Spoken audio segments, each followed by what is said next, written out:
बस्तर कई दशकों से नक्सलवाद का दंश झेलते आ रहा है और नक्सल क्रूरता और उनके हमलों की खबरें भी लगातार मिलते रहती हैं। लेकिन कुछ ऐसी भी कहानियां निकल के आती हैं जो ये बताने के लिए काफ़ी होती हैं कि नक्सलवाद का जो अंधेरा है वो आने वाले कुछ दिनों में उजाले की ओर बदलेगा।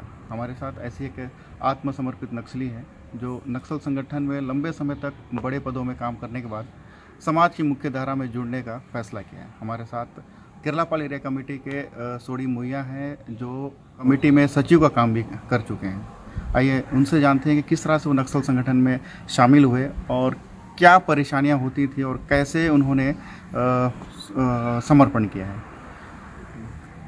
नक्सलवाद संगठन में कैसे शामिल हुए आप? सर मैं बचपन में मेरे माँ पापा लोग उधर नया गांव बसने गए, गोलापल्ली क्षेत्र पोलमपल्ली गांव में। वहाँ मैं पापा माँ लोग के साथ गया, वहीं से मेरा पढ़ाई शुरू गोलापल्ली में। वहाँ 7वीं तक पढ़ाई किया। उसके बाद फिर यहाँ गाजीरास आया 1998 के बीच में। तो आके यहाँ पढ़ाई किया, करते करते फिर 10वीं में फिर अटक गया। उसके बाद फिर गांव में जाके रहना शुरू हुआ। उसके बाद 2005 में सलवा जुर्म शुरू हुआ। तो सलवा जुर्म शुरुआत में ही मतलब मेरे को मिलने के लिए बड़े बड़े लीडर लोग आते थे। उनका जो भी दस्तावेज होते थे पार्टी का, मुख्य मतलब दस्तावेज होते थे, वो दस्तावेज भी मेरे को पढ़ने देते थे। वही दस्तावेज में पढ़ा और मैं बहुत सारे लोग से उनसे परिचय हुआ। तो उन्हीं का आकर्षित होके मैं चला गया और यहाँ इस तरह का मतलब सलवा जुर्म शुरू करके दमन चला रही है सरकार बोल के, ये मतलब वहाँ पार्टी वाले हमको समझाए। तो उसके हिसाब से हम लोग भी वहाँ जुड़ गए। उस संगठन में कितने साल तक आपने काम किया? लगभग मैं 15 साल संगठन में काम किया हूँ। किन किन पदों में थे आप? मैं पहले डिवीज़न कम्युनिकेशन टीम में सदस्य के रूप में काम किया। उसके बाद कमांडर के रूप में भी काम किया 2011 तक के। 2011 से 14 तक प्लाटून डिप्टी कमांडर रहा, 4 प्लाटून। उसके बाद कोंटा एरिया कमेटी सदस्य बन गया, वहाँ का एरिया कमांडर इन चीफ बना। उसके बाद फिर 2017 को फिर मुझे सचिवालय मेंबर बनाया गया। उसके बाद फिर एसी सचिव के रूप में ले करके केरलापाल एरिया कमेटी के लिए भेज दिए 2018 को।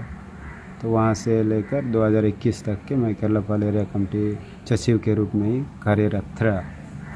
इतने लंबे साल आपने संगठन में काम किया, उसके बाद एकाएक आपने समर्पण किया। समर्पण करने का क्या कारण था? सर मेरे आत्मसमर्पण का मतलब कारण है, मुख्य रूप से मेरे परिवार में मारपीट किए। मेरे बिया, मेरे चाचा, भाई और मेरे मामा वहाँ के पटेल थे, मरियम सोनाराम वहाँ के पटेल थे। उसको वहाँ से बहिष्कार करके भगा दिए गांव से।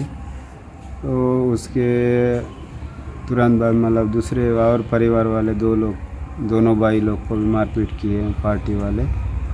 तो मैं पूछने के लिए कोशिश किया क्यों ऐसे मेरे घर में ऐसा हुआ है, मारपीट क्यों किए इस टाइप का। हम लोग ऐसा पूरा योजना के तहत नहीं किए हैं, वो कोई ऐसा किए हैं बोल के ये बोले। तो मैं नाराज़ रहा। तो उसी समय मेरे को फिर ये पुलिस का मतलब मुखबिरी शक के रूप में वो किए। तो ये सब मतलब 2-3 पॉइंट को मेरे को अच्छा नहीं लगा। तो मैं उसी के खिलाफ से मतलब सह नहीं पाया, तो आ गया सर।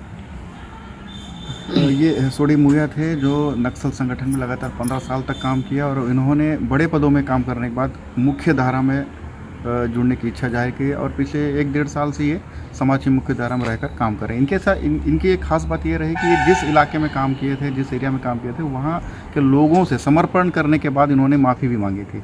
और इनके साथ इनकी पत्नी भी हैं जो वनीता हैं, सोडी वनीता। ये भी करीब लंबे समय तक नक्सल संगठन में रहकर काम किए। इनसे भी जानते हैं कि नक्सलवाद में रहकर किस तरह के हालातों का सामना उनको करना पड़ा है। आप कितने साल से काम किए हैं? मैं नक्सल संगठन में 18 साल से काम की हूँ। में जी, कौन कौन से पद में थे आप? जो मैं 2007 में मेरे को पीपीसी मेंबर के रूप में प्रमोशन हुआ। तब मैं पश्चिम बस्तर डिवीजन जो कंपनी 2 में डॉक्टर के रूप में काम किए हैं। और 2008 में जो ब्यूरो डॉक्टर टीम पुनर्गठित हुई, डॉक्टर टीम कमांडर के रूप में काम किए। उसके बाद दक्षिण बस्तर में जो बटालियन 1 गठन हुआ, बटालियन डॉक्टर टीम प्रभारी के रूप में काम किए। उसके बाद जो हमारा जो शादी हुआ, उसके बाद जो इलाज व्यवस्था नहीं था, मैं प्रेग्नेंट हुई हूँ। और 2011 से लेकर 12 तक मैं जो आराम करने के लिए जो कमिटी दिया है, डिलीवरी होने के बाद फिर मैं गांव में थी बटालियन के कंट्रोल में। उसके बाद मेरे को बासागुड़ा एलओएस कमांडर के रूप में प्रस्ताव हुआ, तो मैं बासागुड़ा एलओएस कमांडर के रूप में काम की हूँ। 2018 में जो डिवीज़न कमेटी प्रस्ताव के मुताबिक मैं केरलापाल एरिया में हमारा तब्दील हुआ है। नागारा में एलओएस कमांडर के रूप में मैं काम करते रही हूँ।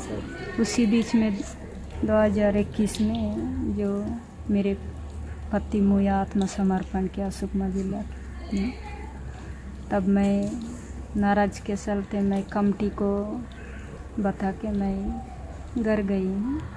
जो मैं 31 को जो बीजापुर पुलिस फोर्स के मदद से हम परिवार को मिलने के लिए मौका मिला, एक ही जगह में हम इकट्ठे होकर जीने के लिए जो फोर्स के मदद से हम जी रहे हैं। ये है। अच्छा, माओवाद संगठन में बटालियन हेड हिडमा है, उनसे कभी मुलाकात हुई क्या आपकी? जो बटालियन डॉक्टर टीम प्रभारी रहते समय जो उस बटालियन कमांडर हिडमा के गाइडलाइन से सब काम चलता था। हर रात हर दिन उसी के साथ घूमते थे, जो उसका आदेश से हम काम करते थे। ऐसा ये रहे नक्सल दंपति जो लंबे समय तक नक्सल संगठन में काम करने के बाद समाज की मुख्य धारा में जुड़कर आत्मसमर्पण कर दिया है। और ऐसे कई कहानियां हैं जो नक्सल संगठन में काम करने के बाद मुख्य धारा से जुड़े हैं। और इन